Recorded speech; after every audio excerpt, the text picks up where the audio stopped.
ఇప్పుడు మనం 2024వ సంవత్సరం ఫిబ్రవరి నెల 1వ తేదీ నుంచి 15వ తేదీ వరకు ద్వాదశ రాశిలో పంచమ రాశి 5వ రాశి సింహరాశి వారి జ్యోతిష్యం భూత భవిష్యత్తు వర్తమానం గోచార ఫలం మన జానకిరామ్ని అడిగి చూద్దామండి.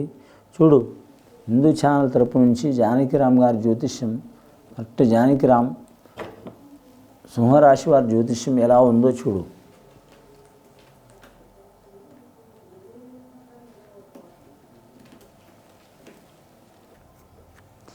సింహరాశి వారి జాతకమే చెప్పాలంటే మాత్రం గోపాలకృష్ణుడు వచ్చిండు, మురళీకృష్ణుడు వచ్చిండు వారి పేరు మీద. అలాగే జాతకంలో చూడాలంటే మాత్రం విఘ్నేశ్వరుడు వచ్చిండు. అలాగే చూడాలంటే బోళా శంకరుడు వచ్చిండు. యోగేశ్వరుడు అంటాడు, ఆయనకు నిద్రలో ఉన్నాడు కాబట్టి నిద్ర చేసినట్టే ఉంటాడు కానీ జాగారంగానే ఉంటాడు. కానీ సింహరాశి వారి జాతకంలో చూడాలంటే మాత్రం అంశబలం మంచిగా ఉందండి. ఆదాయం 11, ఖర్చు 9, సాయం చేసేది 7, నష్టం చేసేది 4. చేతిలో కత్తెర ఉంటుందండి. డబ్బు ఆగదు, నోట్ల మాట తాగదు, కడుపులో విషం ఉండదు. అయిన వారిని దగ్గర తీసుకోరు, కాని వాళ్ళని తీసిపడేరు. అందరూ మన వాళ్ళే అనుకుంటారు. ఒకరికి సహాయం చేయకపోతారు కానీ వాళ్ళకి చిక్కులు వస్తాయి. నమ్మిన వారు మోసం చేసే అవకాశం ఉంటుంది. అన్నదమ్ముల సహకారం ఉండదు, బావబామృతుల సహకారం ఉంటుంది. దయాదులతో విరోధాలు ఉంటాయి, భూమి తగాదాలు ఉంటాయి. అలాగే మాత్రం ఆస్తి తగాదాలు ఉంటాయి. వివాహ విషయంలో ఆటంకాలు ఉంటాయి. వీరికి 7వ స్థానంలో శని నడుస్తుంది కాబట్టి చాలా వరకు ఇబ్బందులు వచ్చే అవకాశాలు ఉన్నాయండి. ధన విషయంలో, ఆరోగ్య విషయంలో, కుటుంబ విషయంలో, పర్సనల్ లైఫ్లో, సంతాన విషయంలో. అలాగే మాత్రం చూడాలంటే మాత్రం చేసే వృత్తి విషయంలో ఇబ్బందులు ఉంటాయి. దీర్ఘకాల రోగం ఉన్నవారు, మూత్ర వ్యాధులు ఉన్నవారు, షుగర్ పేషెంట్లు, బీపీ ఉన్నవారు, అల్సర్ ఉన్నవారు, మనిషికో రోగం ఉంటుందండి. మానవుడికి రోగం లేని మానవులంటూ ఎవరు లేరు ప్రపంచంలో.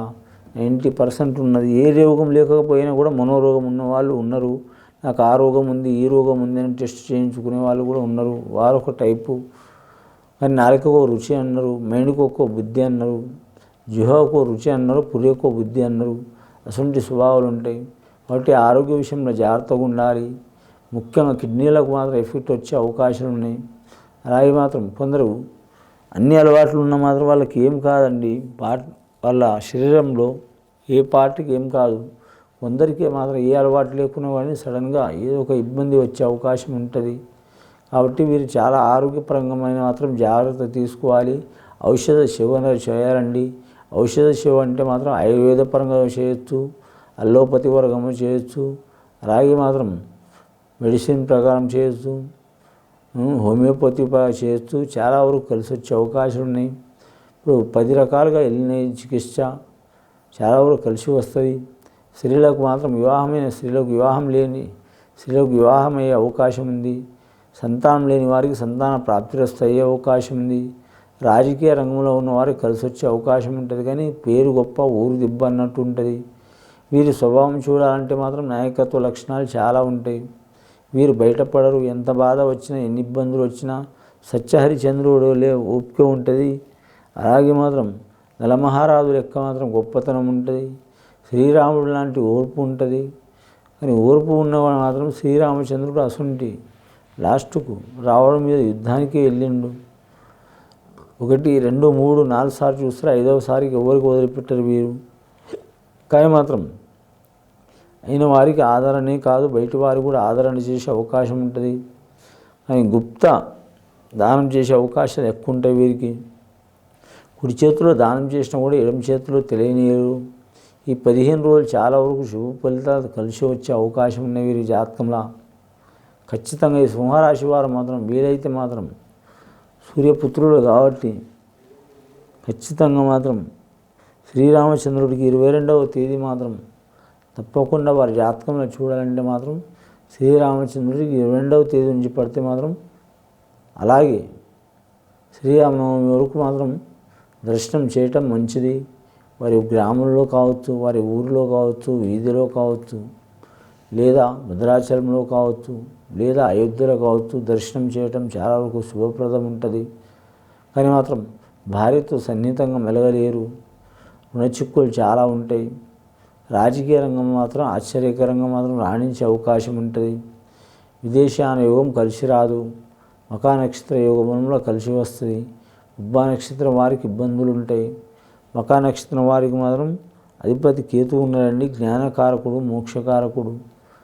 కానీ మాత్రం పుబ్బా నక్షత్రం వారికి శుక్రుడు అధిపతి కాబట్టి మాత్రం సుఖకారకుడు, భోగకారకుడు. కానీ మాత్రం వీరి జాతకంలో మాత్రం స్వార్థం తక్కువ ఉంటుందండి. వీరికి ఒక్కరు మనసులో పడ్డారంటే మాత్రం వాళ్ళని వదిలిపెట్టరు. కానీ మాత్రం సామాన్యంగా అని 10 రూపాయలు ఉన్నాయి కదా అని మురువరు లేవని బాధపడరు. ఉంటే తింటారు, లేకుంటే ఉపవాసం ఉంటారు. వీరు కూలిగా ఉన్నా సరే, ప్రధానమంత్రిగా ఉన్నా సరే ఒకటే స్వభావం ఉంటుందండి వీరి కాడ. వీరికి మాత్రం గాంభీర్యం ఉంటుంది కానీ మాత్రం కాఠిన్యం ఉండదు, అలాగే కపటం ఉండదు. గాంభీర్యం దేనికంటే మాత్రం వీరి ఉండే స్వభావం మాత్రం నిదానం గుణం ఉంటుంది, ఖచ్చితమైన మాట ఉంటుంది. మాటకారే ఉండరు వీరు. మాట్లాడితే మాత్రం వాగ్దాటి మాత్రం ఖచ్చితంగా మాట్లాడతారు, అవసరాన్ని బట్టి మాట్లాడతారు. వారి అవసరం కాదు, ఎవరి అవసరమైనా సరే, ఎవరైనా వారికి సలహా అడిగితేనే ఖచ్చితంగా మాత్రం వారు ప్రశ్న వేస్తేనే వీరు సమాధానం చెప్తారు తప్ప అడిగిన వారికి లేనిపోని సమాధానాలు చెప్పి తికమక చేసి వీరు ఇబ్బందులు పడే స్వభావం ఉండదు. వివాహం కాని స్త్రీలకు కలిసి వచ్చే అవకాశం ఉంది, సంతానం లేని స్త్రీలకు కలిసి వచ్చే అవకాశం ఉంది, వ్యవసాయం చేసేవారికి కలిసి వచ్చే అవకాశం ఉంది, గవర్నమెంట్ ఉద్యోగస్తులకు ఇబ్బందులు తప్పవు, వ్యాపారం చేసేవారికి ఇబ్బందులు తప్పవు, పౌల్ట్రీ రంగం వారికి ఇబ్బందులు తప్పవు, అలాగే మాత్రం నర్సరీ రంగం వారికి కూడా ఇబ్బందులు తప్పవు, అలాగే కంప్యూటర్ రంగం వారికి కలిసి వస్తుంది. కానీ కార్మిక రంగం వారికి, లేబర్ రంగం వారికి మాత్రం కలిసి వచ్చే అవకాశం ఉంటుంది. పెద్దల ఆస్తి కూడా కలిసి వచ్చే అవకాశం ఉంది.